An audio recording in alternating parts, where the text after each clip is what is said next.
Buenos días, al igual que todos los domingos, agradezco de parte del Instituto Claustro Gómez la presencia el día de hoy de ustedes acá. En esta ocasión vamos a hablar acerca de la psicología del cambio organizacional y la implementación de las medidas epidemiológicas que surgen al aplicar nosotros este tipo de psicología. Mi nombre es Mauampi Guzmán, soy psicólogo clínico de profesión, docente y abogado. Vamos a hablar un poquito acerca de esta psicología del cambio que se aplica directamente a las organizaciones o empresas con la finalidad de implementar ciertas medidas en el aspecto epidemiológico con el objetivo de gestionar de mejor forma la salud y la calidad de las personas que trabajan, que laboran en un instituto y que en cierta ocasión van a necesitar el apoyo y la guía realizada por protocolos para hacer prácticas en caso de que haya que tomarse medidas extremas.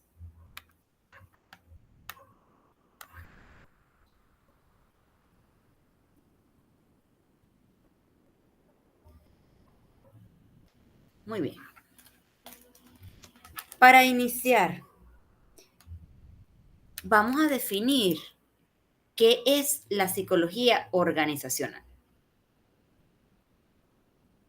La psicología organizacional es aquella que nos permite estudiar la conducta en el clima organizacional, es decir, en las empresas, cómo es el comportamiento de ese grupo de personas que laboran diariamente. Se les hace seguimiento, se les hacen dinámicas que les permitan a ellos drenar y evitar el síndrome del burnout.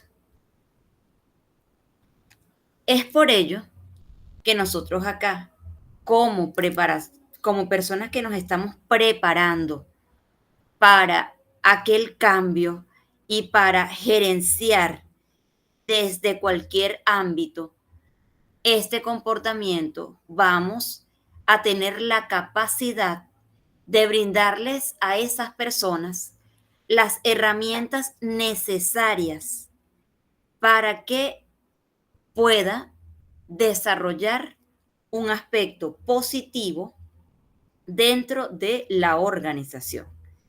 ¿Qué hacemos nosotros si los trabajadores, los empleados, nuestros compañeros no tienen esa posibilidad de gestionar esas emociones y tal vez tengan un problema al cual no pueden contárselo a ninguna persona y añádenle a eso un horario que extralimita todas sus obligaciones? Nosotros como psicólogos organizacionales, en mi caso, y ustedes como gerentes, es necesario que se analicen este tipo de situaciones. El comportamiento humano, en este caso, va a estudiar cómo las personas reaccionan ante un cambio. Además de esto, va a influir en los factores que influyen en la resistencia o en la adaptación a ese proceso. Nosotros podemos ver esto mayormente cuando a nosotros se nos pide que hagamos una evaluación y esa evaluación conste de las aptitudes con P, es decir, las habilidades que tenga la persona para llevar a cabo una labor mejor que otra persona. ¿Por qué yo elijo a Doralis en vez de a Carlos para realizar una acción siendo un psicólogo organizacional? Se supone que yo a ambos les hice determinados test y les hice una entrevista con una función en específico. Esa función en específico no es otra que la evaluación de las capacidades que tiene esa persona para desarrollar una determinada tarea y que aunado a eso no va a ser que la otra persona sea mejor, todo lo contrario, eso va a hacer que justamente esa otra persona se motive para desarrollar otras habilidades y destrezas. A lo mejor Carlos es mejor que Doralis en el área de la contabilidad en cuanto a las estadísticas que hay que entregar en la medicina, pero Doralis a lo mejor tiene mejor oratoria. En eso consiste justamente la evaluación que nosotros como psicólogos realizamos y que los gerentes deberían contar con ese tipo de ayuda para que puedan determinar estas causales.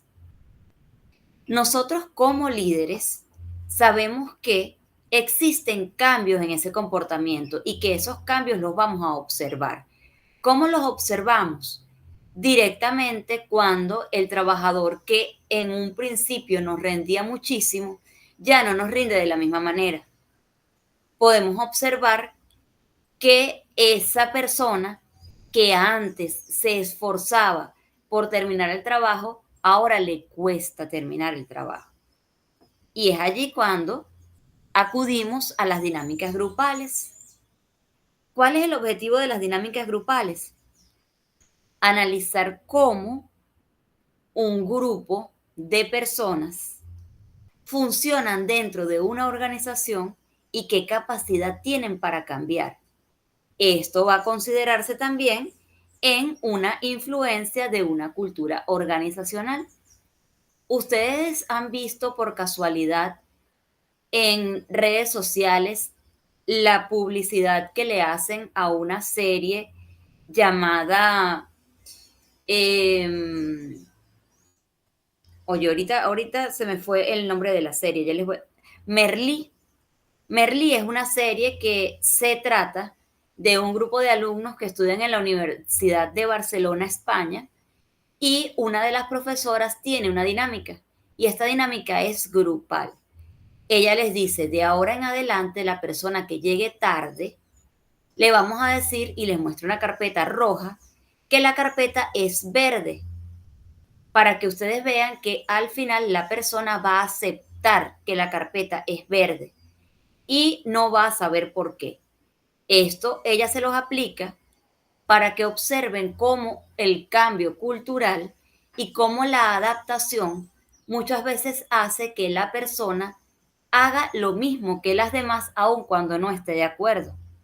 En efecto, ella aplica eso, uno de los estudiantes llega tarde y ella sigue dando la clase y en medio de la clase saca la carpeta roja y le dice a los demás, ¿de qué color es la carpeta? Le pregunta a una chica y la chica le dice verde. Le pregunta a otro chico y el chico le dice verde. El que llegó tarde, extrañado, los observa como, bueno, ¿qué está pasando aquí si yo veo la carpeta roja? Y así le preguntó a otros y todos dijeron que era verde. Cuando llega a él, aun cuando él sabía que era roja, dijo que la carpeta era verde. Es decir, nosotros como líderes sabemos que la influencia de la sociedad y en este caso de la cultura organizacional tiene efectos colaterales y que por esa razón, si un grupo de personas está afectada, podría afectar el rendimiento total de la empresa. Procesos organizacionales. Se centra en cómo los cambios afectan estos procesos internos. Dentro de estos cambios vamos a considerar la comunicación, la toma de decisiones y la gestión del rendimiento.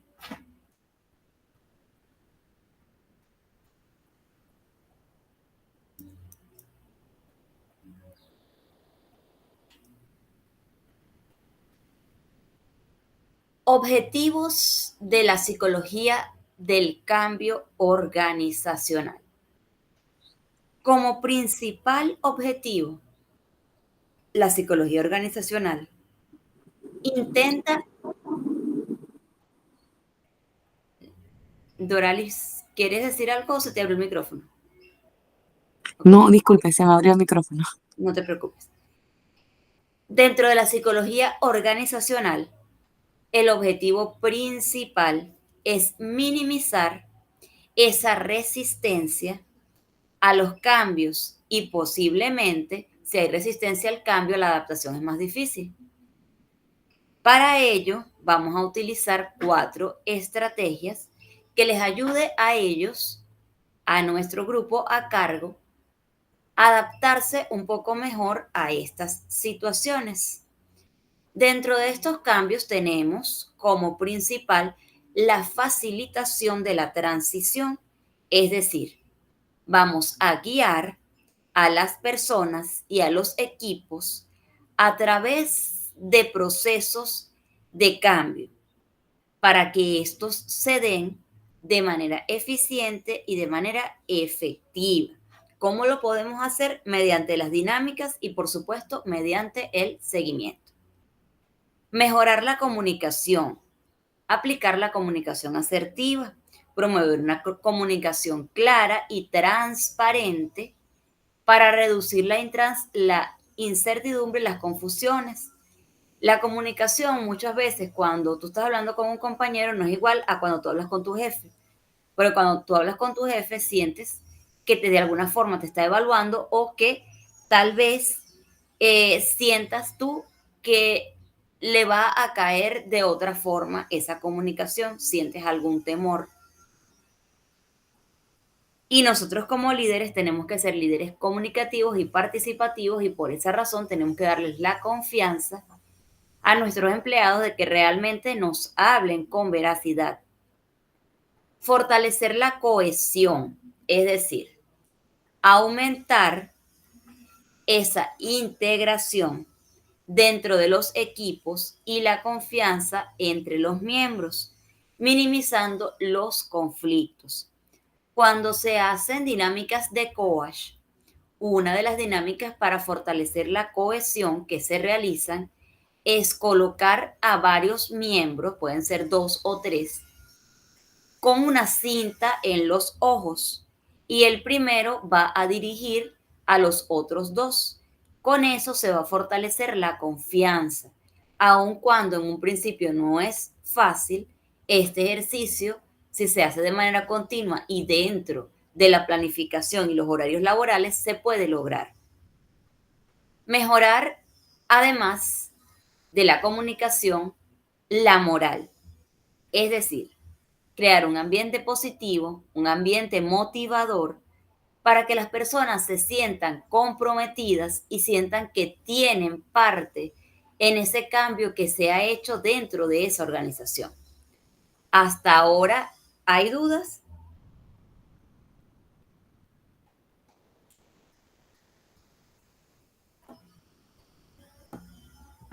No, no, no tanto, pero una pequeña pregunta allí.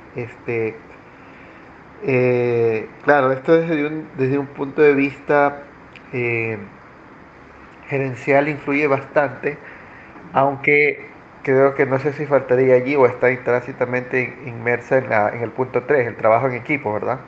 Ajá.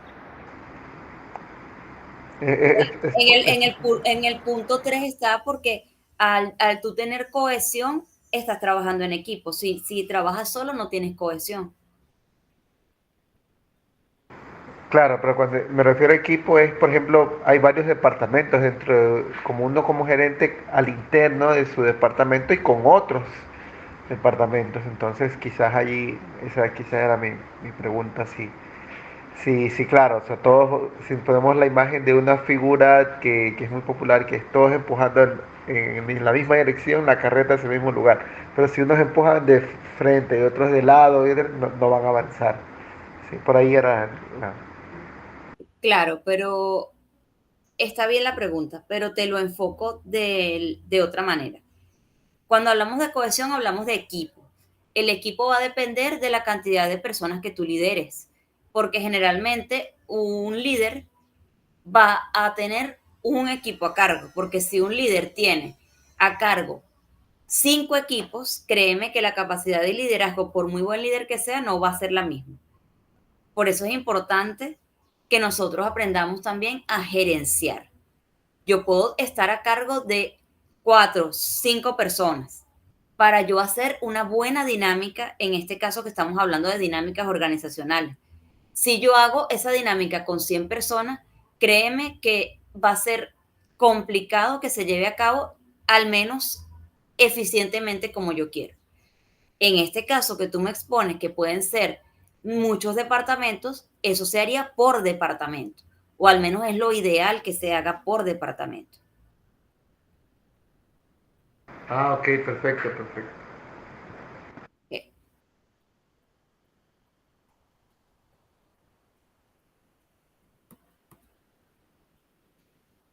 Muy bien. Factores que influyen en el cambio organizacional. Existen diversos factores internos y externos que pueden impulsar o que pueden dificultar este cambio organizacional.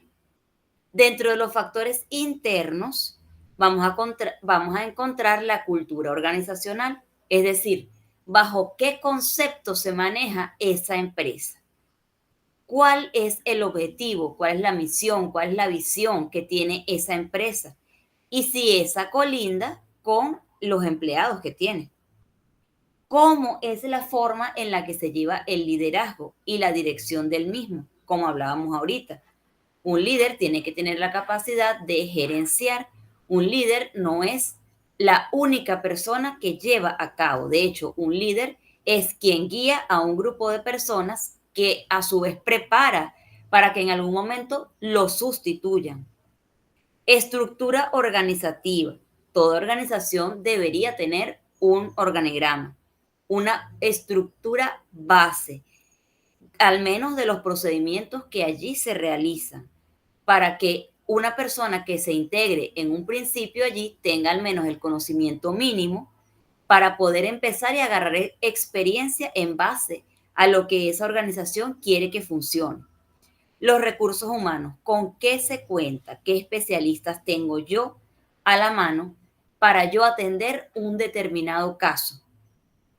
Dentro de los factores externos voy a tener lo que es la legislación y la normativa. Toda empresa debe tener incluida lo que es la normativa, las penalizaciones, las sanciones que llevan a cabo si se incumplen los protocolos establecidos, y esto en concordancia con la Carta Magna de cada país, es decir, la Constitución, los reglamentos que vayan de la mano de acuerdo con lo que se está implementando. La competencia y el mercado. Es necesario saber qué ofrece el mercado, cómo es la competencia, qué servicios ofrece la competencia que yo puedo mejorar o que yo puedo implementar dándole mi punto personal siempre. Tecnología e innovación. ¿Con qué recursos tecnológicos cuento yo? Si yo estoy en Panamá y estoy en una comarca y no cuento con recursos tecnológicos, yo debo adaptarme a lo que llamamos nosotros la vieja escuela, hacer que esa información llegue, así sea por medio de hoja y papel. El conocimiento y la experiencia.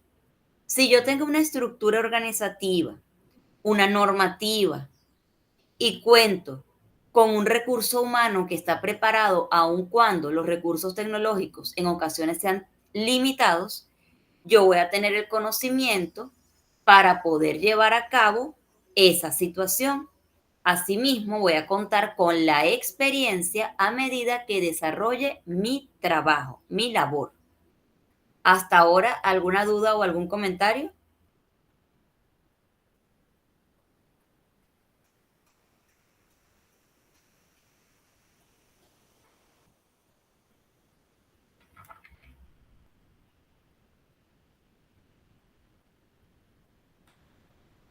¿Los escucho?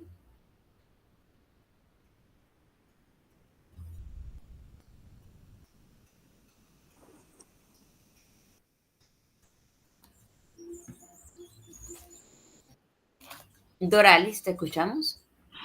Bueno, más que todo a manera de comentario, pues lo que decía de la información que debe llegar al departamento central o a donde se consolida todo, en enfermería pues lo vivimos mucho a diario. Trabajamos en áreas de difícil acceso comarcales, en donde sí es verdad, sí es cierto, hay tecnología, Ujú. pero más que todo para el área central. Entonces mis compañeras de esas áreas tienen que hacer llegar la información en tinta y papel. Ok. Y es un poco, es como el nudo crítico de esa área que ha costado mucho, Ujú. pero se hace llegar la información. Llega un poco tarde al área central, pero la información llega. Muy bien.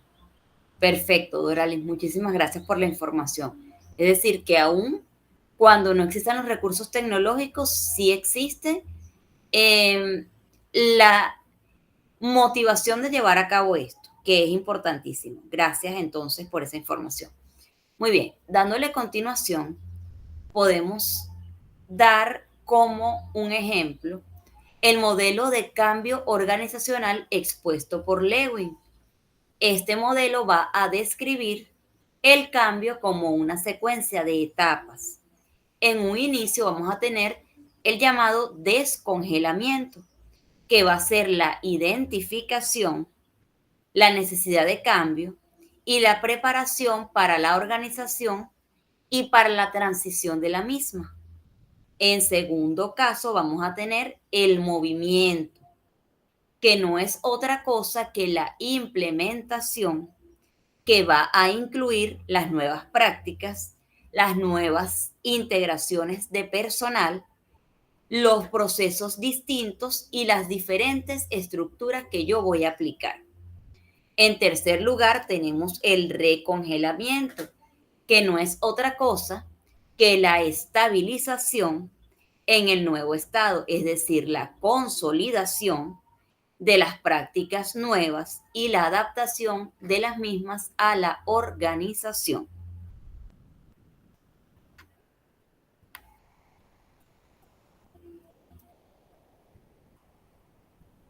Resistencia al cambio laboral. Cuando hablamos de resistencia al cambio o resistencia en sí, sabemos que es lo opuesto a lo desconocido. Me rehúso a cambiar, me rehúso a irme a trabajar a una comarca, me rehúso a irme a atender a ese tipo de personas, me rehúso a trabajar con estos compañeros. Esto puede manifestarse de dos maneras: de forma pasiva, es decir, no lo hago agresivo, no lo hago directamente, pero aún así no lo hago, me opongo. O de forma activa, cuando de una vez muestro mi descontento. Las causas individuales pueden ser temor a lo desconocido, falta de ese control aparente que todos los seres humanos queremos o creemos tener, falta de confianza en sí mismo y en el grupo, y falta de apoyo. Yo hago todo y aquí todos los demás sencillamente esperan que yo haga. Causas organizacionales. Cultura organizacional rígida. Aquí se hacen las cosas como se hacían en los años 1900 y aquí no lo vamos a cambiar porque ese protocolo funciona. Falta de comunicación clara. A un grupo, a un departamento, yo les doy una información y a otro departamento ni siquiera están enterados de la información. Si yo manejo varios departamentos, yo debo darles la información por medio de un memorándum, por medio de un mail, por medio de un escrito, por medio de una cartelera a todas las personas que allí laboran para que la información sea clara y concisa. Y esta información también se le debe dar a los usuarios, a todos por igual, para que toda la información tenga un mismo núcleo de interés. Falta de participación. Bueno, yo realmente no quiero participar en las charlas porque yo no tengo oratoria. Mira, yo en esta jornada no quiero participar porque ya estoy comprometido. Y así la misma persona pone muchísimas excusas Entonces ya sabemos nosotros que esa persona se resiste a participar en estos cambios. Falta de recursos, como lo hablábamos anteriormente. No cuento con los recursos tecnológicos para llevar la información más allá de lo que se puede hacer, pero puedo hacerlo desde mi punto con los recursos con los que cuento y adapto eso a esos recursos con los que estoy contando en la actualidad. Con relación a esta pregunta, les hago con relación a esta lámina, les hago una pregunta. ¿Consideran ustedes que en sus lugares de trabajo existe resistencia al cambio organizacional?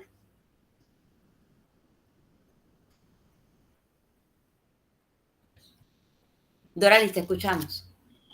Sí, en el área más que todo donde trabajo existen personas que ya se resisten a este cambio más que todo al de la tecnología, al Ujú. utilizar una computadora, al utilizar los programas, al utilizar un software que te facilita buscar cierta información y que a la vez te facilita en tu trabajo Ujú. y no tendrías que utilizar el montón de documentos Ok, escritos y te toma más tiempo buscar esa información que entrar a un software, colocar un número de cédula y ya te aparece la información del paciente. ok, muy bien. ¿Y por qué existe esa resistencia a ese cambio? Porque pues son personas, como dijo usted, pues como decimos de la vieja escuela, que le gusta Ok, todo en tinta y papel y pues se les hace más fácil manejar el área, la parte tradicional que introducir esos cambios tecnológicos, pues sabemos que a las personas mucho les cuesta, a otros no les gusta y bueno, son tantos factores que influyen. ok, muy bien. En tu caso, Carlos, Bueno, sí, también tiene que ver con esto, pero sobre todo en las personas de una edad un poquito ya avanzada, es decir, personas que ya incluso están jubiladas. eh, Sobre todo con ellos me ha pasado que se resisten a innovar, porque como bien dicen, o sea, son de la vieja escuela. Entonces se resisten a innovar, a las nuevas tecnologías, a la adaptabilidad, a los nuevos lineamientos, a las nuevas recomendaciones. Y yo diría también, ujú, eh, como ya el mismo hecho, pues, de a veces estar en este plano de nivel jubilado, pues entonces ya no tienen esa misma motivación que tenían, pues, a lo mejor cuando iniciaron, ¿no? Entonces sí es un poquito y un desafío allí poder contar con esto, pero bueno, también esto se vería también por parte de las autoridades, porque también se resisten al cambio a un relevo generacional.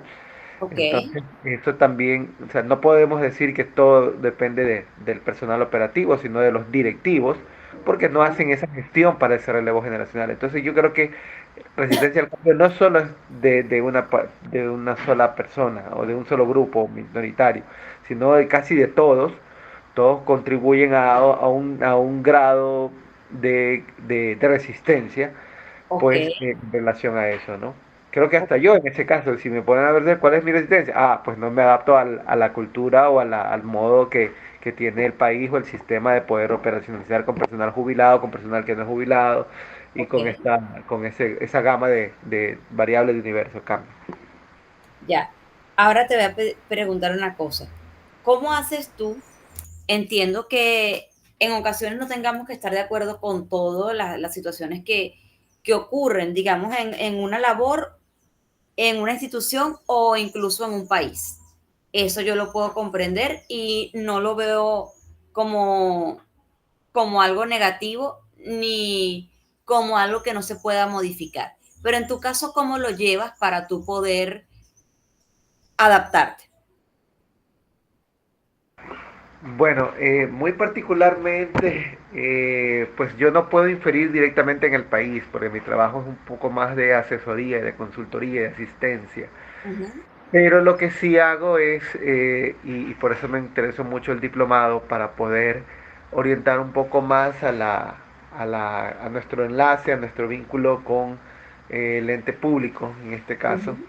el Ministerio de Salud, y entonces con ellos más que trabajar directamente con el nivel operativo, pues sería con ellos por eso le decía yo, quizás desde el nivel directivo, gerencial, poder incidir en esta resistencia, porque igual también el nivel operativo, el nivel central, ¿qué puedes manifestar? No, esas son funciones que no nos competen a nosotros. Entonces digo, bueno, entonces, ¿quién lo debe hacer? Ah, ya, Ok, es tal departamento. Ah, bueno, entonces hagamos en función de ese departamento, estimulemos, impulsemos, listo. demos un apoyo un poquito más dirigido, más local, más operativo, y entonces quizás de ahí por eso yo ponía la palabra desafío, porque es quizás lo más difícil. Pero desde mi punto de vista al menos, y ya eso era lo Ok, que se puede hacer, de incidir más desde arriba hacia abajo, más que de abajo hacia arriba, ok, por la posición en la que me encuentro, pues, ¿no? ok, Claro. ok. Muy bien. Este, ahora bien, muy bien. Ya comprendo que es complicado, ¿sí? Es complicado a veces resistirnos al cambio, a veces adaptarnos incluso, pero aplicando este tipo de aprendizaje significativo va a ser más sencillo para nosotros desarrollar esa capacidad. No digo que estemos de acuerdo con todas las cosas. No digo que nosotros seamos personas que no tengamos una directriz como tal y sencillamente digamos, bueno, no, mira, si no estoy de acuerdo con esto, pues sencillamente eh, no lo hago y ya. O que, bueno, sí, si lo mandan, lo voy a hacer. No, tenemos que tener nuestro propio criterio, pero también de nuestro propio criterio va a depender en gran parte la adaptación. Muy bien. Estrategias para gestionar la resistencia al cambio. Es fundamental gestionar la resistencia al cambio con la finalidad de minimizar su aspecto negativo. Cuando hablamos del aspecto negativo, vamos a ver que vamos a encontrarnos con lo que hablábamos ahorita, esta resistencia al cambio, esta falta de planificación, falta de recursos humanos y tecnológicos, entre otros. Para ello vamos a aplicar lo que es la comunicación efectiva, la comunicación asertiva, comunicación con transparencia, claridad, puntualidad y con tiempo suficiente para hacer cambios en gestiones. Participación, involucrar a las personas en el proceso de cambio, escuchando sus ideas, sus preocupaciones, sus propuestas, los cambios que puede tener, entre otros. Formación y capacitación. Es necesario que nosotros tengamos la capacidad para proporcionar esta capacitación que va a ser necesaria para que las personas nuevas se adapten al entorno. Un error muy común es que las personas que tienen años de experiencia, ya por edad o ya porque ellos mismos toman la decisión, dejen los cargos y no exista un periodo de tiempo para preparar a la persona que está ingresando. En primer lugar, la persona que está ingresando va a tener su propia modalidad. En segundo lugar, la persona que está ingresando no tiene la pericia, no tiene la experiencia y muchas veces no conoce cómo se maneja esa institución. Por esa razón, nosotros deberíamos tratar de que aquella persona que se va a retirar lo establezca con tiempo y para eso se aplica la comunicación efectiva y que tenga la oportunidad de preparar a esta persona que lo va a sustituir para que la institución marche de la mejor forma posible durante ese periodo de adaptación de la persona nueva. Vamos a tener también la formación y la capacitación que va a ser esta situación necesaria para esta persona en la cual debería estar incluida esta persona anterior. Finalmente vamos a tener lo que es el apoyo y el acompañamiento que nos va a servir para brindar ese ejemplo, esa mano amiga, esa base a las personas durante ese cambio, durante ese proceso, ofreciendo los recursos con los que cuenta la empresa y algo importante, mi experiencia y la orientación. mira, yo lo hago de esta manera, es más sencillo, tú lo puedes adaptar a tu modo, pero te voy a dar este tip para que tú lo hagas de esta forma. Aplicación de la psicología organizacional en el sector de la salud. La psicología organizacional juega un papel crucial en el sector de la salud, especialmente en momentos de crisis y de cambio. Esta gestión de estos equipos va a permitir la optimización, la comunicación, la colaboración y la resolución de conflictos entre los diferentes profesionales de la salud. Aunado a esto, va a mejorar la calidad de atención al paciente por medio de la empatía entre esos profesionales y de los pacientes, creando entre ellos un ambiente de apoyo y de confianza basado en el rapport, es decir, el ambiente inicial en el cual el paciente se siente en confianza y usted como especialista le va a garantizar la confidencialidad de todo lo que allí se habla y de todo lo que allí sucede. El clima laboral y la prevención del burnout. El clima laboral nos va a servir para fomentar el aspecto positivo, aquella situación motivadora mediante la cual se va a mejorar de manera satisfactoria y va a generar el bienestar dentro de los trabajadores. Prevención del burnout. Identificar cuáles son las gestiones y cuáles son los factores de riesgo que pueden contribuir al desgaste a nivel profesional en los trabajadores de salud. ¿Cómo se hace eso? Por medio de las dinámicas en las cuales se va a hacer un seguimiento del comportamiento de los trabajadores y de los proyectos que se llevan a cabo. Recuerden que esta prevención se debe realizar en la misma planificación dentro del horario laboral establecido. No es que yo voy a hacer una dinámica cuando el trabajador está libre. Hasta ahora hay dudas. ¿Hay alguna sugerencia que quieran hacer?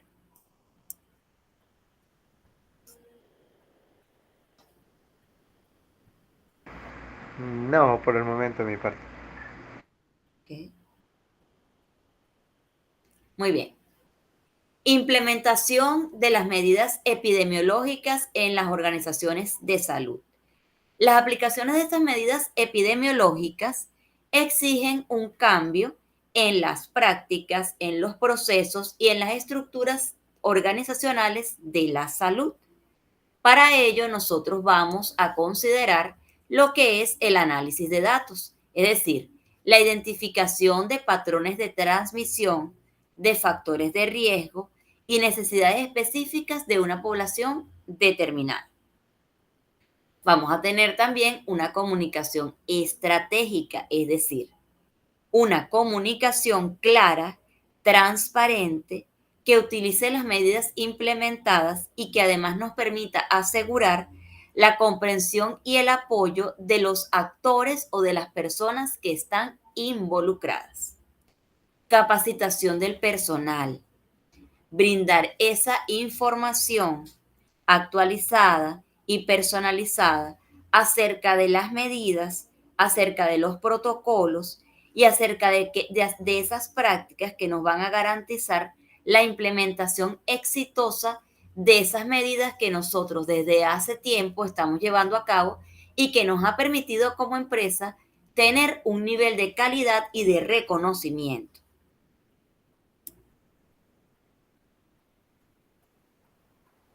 Cuando nosotros hablamos de una gestión en un cambio a nivel organizacional, específicamente en el sector de salud, ciertamente se habla de un desafío complejo. ¿Por qué? Porque se necesita garantizar la calidad de la atención y además la protección de la salud pública, de nuestro personal y de las personas que acuden a nosotros. Esa cultura de cambio nos va a permitir a nosotros fomentar una cultura organizacional que valore la flexibilidad, la adaptabilidad y busque soluciones innovadoras. Además, que incluya un liderazgo transformacional, es decir, el desarrollo de líderes que tengan la habilidad para comunicar, motivar, impulsar a los equipos hacia la transformación. Muy bien. El día de hoy nosotros estuvimos conversando acerca de lo que es la gerencia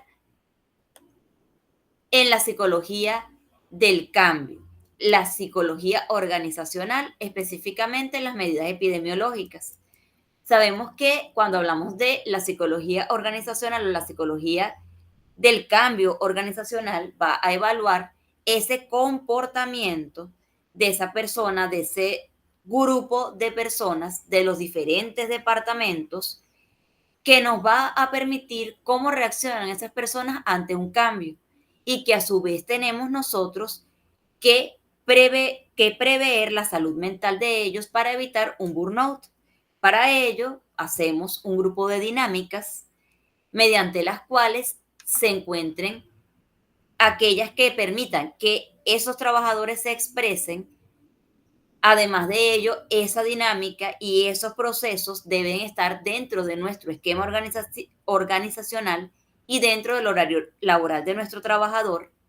Vamos a llevar a cabo procesos diversos organizacionales con la finalidad de gestionar de la mejor manera posible nuestros cambios, facilitando la transición con una comunicación asertiva mediante la fortaleza de la cohesión de los diferentes equipos laborales, elevando la moral, la misión y la visión de nuestra empresa o nuestra institución.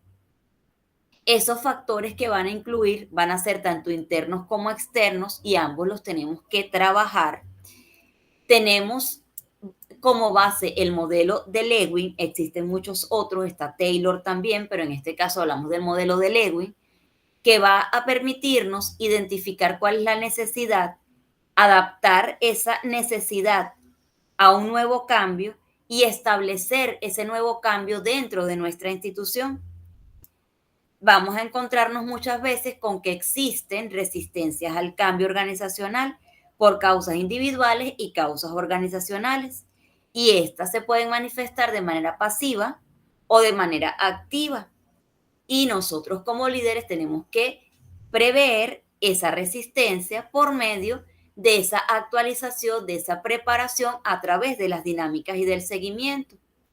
Dentro de las estrategias que se recomiendan está la comunicación asertiva, que es una comunicación efectiva, puntual y precisa, la participación tanto del personal como de las personas que van a acudir a nuestras instituciones, procesos constantes de formación y capacitación, apoyo y acompañamiento, y además hay que aplicar esta psicología organizacional al sector de salud por medio de la gestión de los equipos, de atención al paciente, del clima laboral y de la prevención del burnout.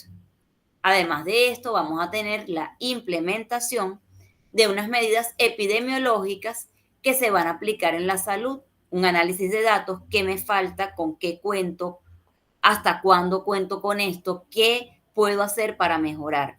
Comunicación estratégica, comunicación mediante la base, qué puedo modificar, qué logro al modificar esto, qué me falta por hacer, cómo yo insto a estas personas a que no se resistan a este cambio.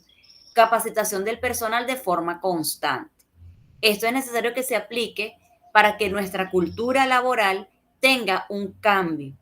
Para eso tenemos a los líderes, a los gerentes y a aquellas personas que se encargan de llevar a cabo un proceso con un grupo de personas.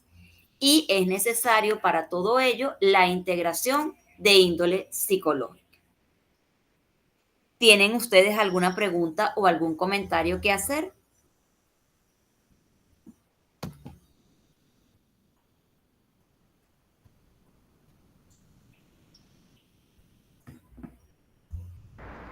Sí, bueno, en mi caso yo quisiera ahí, no sé si me pudiera ampliar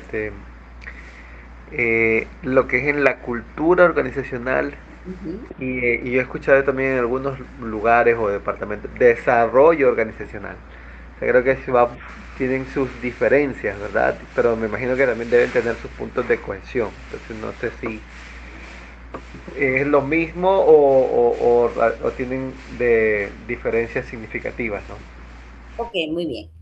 Cuando hablamos de cultura, hablamos de patrones. Es decir, cuando tú creas una empresa, tu empresa va a estar fundamentada en una base. Toda empresa tiene una visión o una misión. Esa es la cultura del cambio. Cuando hablamos del desarrollo, vamos a hablar de la innovación. Yo siempre voy a tener mi base cultural, mi visión, lo que yo quiero obtener de esa empresa. Pero cuando hablamos de ese desarrollo, es porque mi empresa tiene una facilidad de adaptación a ese desarrollo, a esa nueva implementación de tecnologías, de estrategias, de cambios, de recursos, y que no es una empresa que va a estar de forma estática, sino es una empresa que va a estar de forma dinámica. La cultura es la base y el desarrollo va a ser esa adaptación de esa cultura. Perfecto, perfecto, me queda claro. ¿Tienes alguna otra duda, Carlos? No, esa era quizás mi duda, porque lo veo mucho pues entre cultura y desarrollo organizacional, y entonces pensaba que Ujú. puede haber algún punto de cohesión, pero entonces entiendo que la cultura es la base para yo poder hacer el desarrollo organizacional. Correcto, muy bien, Carlos, gracias. Doralis, ¿tienes alguna duda? La Shani. Buenos días. Bueno, no, porque iba a consultar y pues coincidí con la pregunta de Carlos, entonces ya respondió a mi inquietud. Ok, gracias, Doralis. La Shani. No por ahora. Ok, bueno, por el día de hoy culminamos nuestro conversatorio. Les agradezco que el día de hoy, domingo, ustedes dediquen el espacio de tiempo para estar acá acompañándonos a nosotros. Doy gracias de parte del Instituto Claustro Gómez, del doctor Iván Gómez y mi persona, Mauampi Guzmán Sumosa. Espero verlos el próximo domingo. Estamos en comunicación. Que pasen feliz fin de semana. Gracias, igualmente. Gracias. Igualmente.